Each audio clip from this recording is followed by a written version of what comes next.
Девочка рискует жизнью, чтобы спасти собаку от питона, а потом прайд львов сделал нечто шокирующее.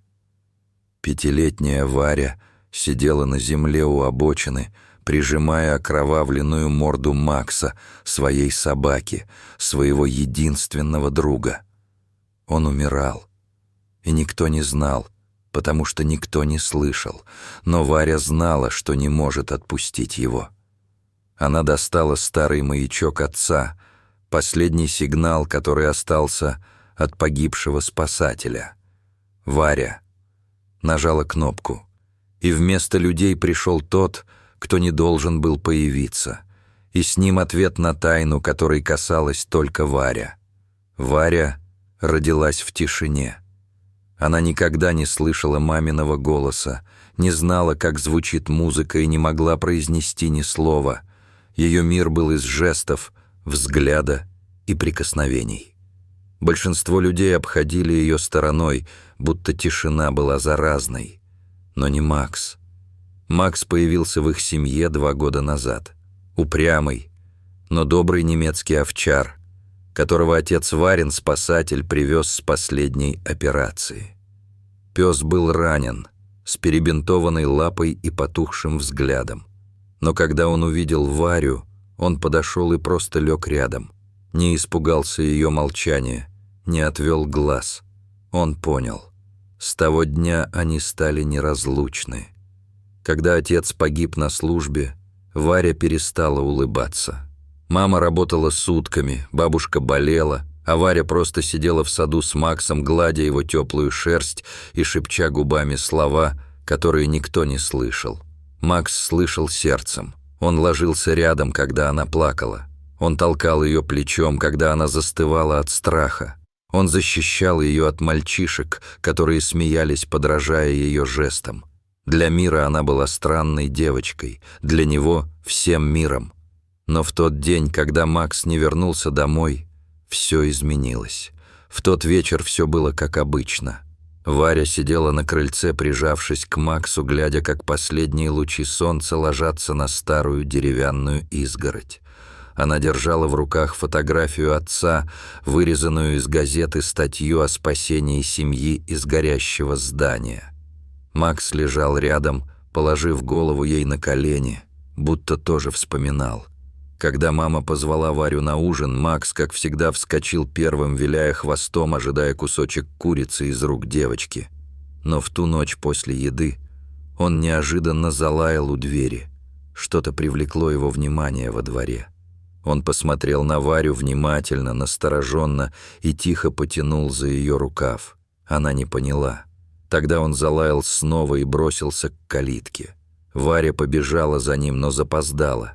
Макс юркнул через приоткрытую щель в заборе и исчез в темноте. Она ждала. Сначала спокойно, потом с тревогой. Она смотрела в темноту, надеясь увидеть его силуэт. Но шли минуты, затем часы. Макс не возвращался. Мама решила, что он просто убежал, мол, бывает. Но Варя знала. Макс никогда не уходил просто так. Он знал, что она не может позвать, не может искать, не может объяснить. И все же он ушел. На следующее утро Варя села у забора и стала рисовать. Ее способ говорить был в рисунках. Она нарисовала Макса, себя и тень. Большую, страшную, черную. Макс смотрел на нее с рисунка глазами, полными тревоги. Той ночью ей приснился странный сон. Ветер, холод и глаза. Чьи-то глаза наблюдали за ней из темноты, но не человеческие. Когда она проснулась, в ее кармане был старый маячок отца. Она не помнила, как он туда попал. Но Варя почувствовала — это знак. Макс в беде. И звать на помощь нужно будет совсем другим способом. На 3-й день Варя не выдержала. Макса нигде не было. Ни в приюте, ни у соседей, ни в знакомых дворах. Мама, уставшая и раздраженная, махнула рукой. Он вернется. Такие псы всегда возвращаются. Но Варя чувствовала, что-то случилось. Макс звал ее, без звука, но звал. Она взяла тетрадь, нарисовала карту окрестностей, как делал с ней папа. Обвела тропинку, ведущую в лес, за чертой деревни. Место, куда запрещали ходить детям. Там, по рассказам взрослых, когда-то пропал мальчик. Там погиб ее отец, спасая туристов во время урагана, и все же Варя знала, она должна туда пойти. Вечером, когда мама уснула, она надела куртку, взяла карманный фонарик и тот самый маячок. Она не знала, как он работает, но отец говорил, что его можно включить один раз. Очень мощный сигнал, только в крайней ситуации. Дорога в лес была пугающей, тени деревьев танцевали под луной, совы ухали с ветвей. Но Варя шла. Каждый шаг с мыслью о Максе, о его лапах, которые согревали ей ноги зимой, о его морде, которую она держала, когда все рушилось. Он был рядом, когда никто другой не был. Теперь ее очередь. Она увидела следы, большие, четкие, собачьи. Они вели по грязной тропе, а рядом еще одни, но другие, крупные, незнакомые. Пальцы Вариной руки дрожали, когда она обвела их в блокноте. Макс не был один. И вдруг она услышала, не ушами, а всем телом. Где-то впереди стон, тяжелый, хриплый. Макс. Она побежала. Через 5 минут среди поваленных веток она нашла его. Макс лежал, еле дыша. Его бок был кровавый, а одна лапа вывернута. Варя упала на колени. Ее руки дрожали. Он открыл глаза. Слабое виляние хвоста. Признание. Он знал, что она придет. Она достала маячок. Пальцы скользили. «Сейчас, Макс. Я не умею звать, но ты меня слышишь. Сейчас я зову всех, кто может помочь». Она нажала кнопку. Вспышка света озарила весь лес. И в ту же секунду с другой стороны поляны послышался хруст. Варя обернулась. На нее смотрели глаза, желтые, спокойные. Ни волк, ни человек, что-то другое. Макс зарычал. Слабо, но ясно, защищая. А существо сделало шаг вперед. И еще один. Из тени вышло существо, которое, казалось, не могло существовать в реальности. Но оно было здесь. Оно подошло и наклонило голову к раненой собаке. И в этот момент Варя поняла. Помощь пришла. Но совсем не оттуда, откуда ожидала. Существо из леса и тайна, которую знала только Варя, существо, вышедшее из темноты, не походило ни на одно животное, которое Варя когда-либо видела. Оно было величественным, с мощным телом, покрытым густой серебристо-серой шерстью, похожей на дым. Его глаза янтарные, глубокие, будто в них прятались века. Оно не издавало ни звука, но все его присутствие говорило: «Я вижу тебя, я понимаю». Макс тихо зарычал. Он был напуган, ранен, но готов защищать Варю. Его тело дрожало от боли, но глаза не отрывались от лесного пришельца. Варя не знала, бояться ли ей, но существо просто опустилось на передние лапы и легло, медленно, уверенно, словно говоря: «Я не враг». Варя встала на колени. Макс облизал ее руку. Слабый, благодарный жест. А затем он посмотрел на существо, и что-то изменилось. Его тело, дрожавшее минуту назад, расслабилось. Он перестал бороться, будто понял: это не опасность, это защита. Существо подняло морду и завыло. Но звук был не угрожающий. Он был печальный, низкий, наполненный тоской. Как будто кто-то вспомнил прошлое. И в этом вое Варя что-то услышала. Нет, почувствовала. Она вспомнила голос отца. Иногда в лесу живут те, кого не видит глаз, но сердце может их узнать. Мы, спасатели, это чувствуем. Варя медленно подошла к существу. Макс не зарычал, только тихо повилял хвостом. Она протянула руку. Существо не отшатнулось. Оно только опустило голову, как будто позволяя ей дотронуться. Ее ладонь легла на густую шерсть, и вдруг Вспышка, но не света воспоминания, как будто она вдруг увидела чужими глазами. Пожар, пылающий лес, маленькие щенки, запертые под корнями, и человек, ее отец, и с ним собака, Макс. Они спасают детенышей. Одно из них — это существо. Когда-то маленькое, брошенное, теперь выросшее и пришедшее помочь вернуть долг. Варя резко открыла глаза. Существо поднялось, подошло к Максу, аккуратно обнюхало его рану и начало выть снова. На этот раз громко. Лес будто откликнулся. С разных сторон стали появляться тени, тихие, крупные, почти незаметные. Это была стая, но никто не нападал.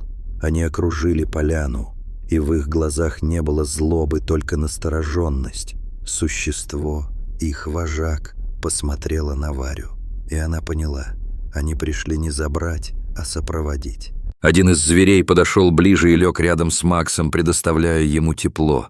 Другой ткнулся носом в Варину руку. Еще один осторожно взял в зубы ремешок от ее рюкзака и дернул. Они хотели, чтобы она пошла с ними. Варя кивнула. Она быстро закрепила Макса в одеяле, которое носила с собой для игр на траве, и осторожно уложила его на спину одного из крупных зверей. Итак, маленькая девочка, молчащая с рождения, шла по ночному лесу, окруженная существами, которых никто никогда не видел. Следом за ней ее собака, спасенная и живая. Впереди существо с глазами, полными памяти. И в эту ночь Варя впервые почувствовала не одиночество, а принадлежность.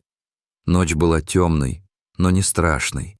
Варя шла среди существ, которые будто вышли из детской сказки. Не страшной, а древней, забытой. Их лапы ступали без звука, тела скользили между деревьев, как дым. Но Варя чувствовала, она в безопасности. Макс дышал тяжело. Его морда лежала на спине лесного зверя, несшего его. Он не скулил, не дрожал, просто смотрел на Варю, и в его глазах был покой. Он знал, она не оставит. Они вышли к поляне. В самом центре стояла хижина, старая, покрытая мхом, будто часть самого леса. У входа горел огонь, но необычный. Он был голубым, почти прозрачным, теплым, приглашением. Существо, которое вела их, остановилось. Варя поняла, это место особенное. Хижина принадлежала женщине. Она вышла на крыльцо. Высокая, в длинном плаще, с глазами цвета молока, слепая. Но ее лицо светилось добротой. «Я ждала вас», — сказала она тихо, будто знала. Варя шагнула вперед. Макс тихо заскулил. Женщина подняла руку, и животные разошлись, оставив путь свободным. «Принеси его ко мне, дитя», — сказала она. «И не бойся, здесь никто не причинит вам зла». Существо поднесло Макса ближе. Женщина присела рядом и аккуратно положила ладони на его тело. Варя замерла, глядя, как ее пальцы будто впитывают тепло Макса. И вдруг все озарилось светом, теплым, мягким, не ослепляющим. Макс вздрогнул, его глаза открылись шире. Он вдохнул глубже и начал вставать. Его лапа все еще болела, его бок был забинтован. Но он стоял, он был жив. Женщина улыбнулась. «Он сильный, но исцелил его не я», — сказала она, глядя на Варю. «Это ты, твоя любовь, твоя верность и то, что ты не сдалась». Варя кивнула. Ее глаза наполнились слезами, не страха, а благодарности. «Но есть кое-что еще», — добавила женщина, поднимаясь. «Ты носишь в себе силу, дитя. Ты думаешь, что не умеешь говорить, но ты говоришь сердцем. И те, кто слушают сердцем, слышат тебя, как слышал он, как услышали они». Она показала на существ вокруг. И Варя вдруг поняла. Это не просто звери. Это хранители, существа, которые приходят только к тем, чье сердце говорит громче слов. Макс подошел к ней и лизнул руку. Она обняла его крепко, как в ту первую ночь, когда они уснули вместе. Женщина протянула Варе ожерелье. В его центре был крошечный камень, такой же, как на маячке ее отца. «Это для тебя. Знак того, что ты теперь одна из нас. Ты не потеряешь голос, потому что ты — голос тех, кого никто не слышит». И в этот момент Варя поняла. Ее тишина — не слабость, это сила. Следующим утром Варя стояла у порога хижины. Макс рядом. Его глаза ясные, его дыхание ровное. Он поправился. Существа прощались молча, но в каждом взгляде было что-то вечное. Когда Варя вернулась домой, ее мама заплакала от радости. Никто не знал, где она была. Никто не верил в ее рассказ. Но Макс и был жив. И каждый вечер перед сном он ложился рядом. И Варя шептала ему то, чего не могла сказать другим. Иногда ночью она почувствовала взгляд из леса, из тени. Те самые глаза, не страшные, а родные. Прошло 2 недели. Деревня жила своей привычной жизнью. Дети бегали по двору, взрослые жаловались на холод, собаки гавкали на почтальона. Только Варя больше не была той, кем была раньше. Она сидела на крыльце, как и раньше. Но теперь в ее взгляде было что-то иное, глубина. Макс лежал рядом, его рана затянулась, шрам пересекал бок, как напоминание. Но в его движениях не было страха, только спокойствие. Его хвост чуть-чуть вильнул, когда он уловил взгляд Вариной матери из окна. Она все еще не верила, не спрашивала, где дочь была ту ночь, просто плакала, когда обнимала ее. Плакала и смотрела на ожерелье с камнем, которое Варя теперь не снимала. В школе все изменилось. Раньше Варя сидела в углу, тихая, незаметная, будто призрак. Дети либо игнорировали, либо дразнили. А взрослые жалели. Теперь ее стали слушать, потому что она больше не боялась смотреть в глаза. Когда кто-то бросал глупую шутку, она просто рисовала ответ. И весь класс замолкал, потому что в ее рисунках было больше смысла, чем в чьих-либо словах. Она не мстила, не злилась, просто отражала правду. Однажды на уроке природоведения учитель показал книгу о дикой природе Сибири. На последней странице был рисунок, легенда о лесных стражах, древних существах, которые защищают тех, кто чист сердцем. Их описывали как нечто между зверем и духом. «Некоторые думают, что это сказки», — сказал он. «Но иногда легенды живут среди нас». Он посмотрел на Варю не с ожиданием, а с признанием, и она улыбнулась. Ее первая открытая улыбка за все время. Поздним вечером Варя сидела у окна. Макс спал у ее ног. Мама читала газету. Все было спокойно. Но Варя не могла уснуть. Что-то звало. Она вышла во двор, села у старого дерева, подняла голову к небу. Там среди звезд ей почудились глаза, те самые, янтарные. И тут из леса донесся звук, но не обычный, не лай, не вой. Это было что-то между, как песня ветра и ритм сердца. Макс поднял голову и залаял спокойно, как бы говоря: «Я слышу». Варя кивнула, она не боялась, потому что теперь знала, ее молчание больше не преграда, а мост. Между ней и теми, кого обычный мир не замечает. Между ней и душами, которые шепчут в листве. Между ней и сердцами, которые слышат даже тишину. С тех пор в деревне что-то изменилось. Когда кто-то терялся, Варя находила. Когда кто-то плакал в одиночестве, она просто сидела рядом.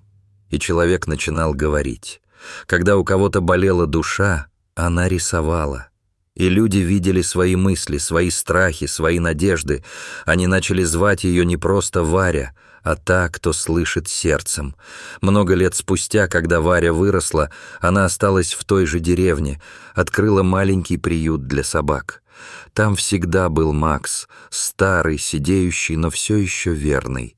И приходили дети, разные, замкнутые, уставшие, злые, но Варя садилась с ними на траву, давала бумагу, карандаши и тишину.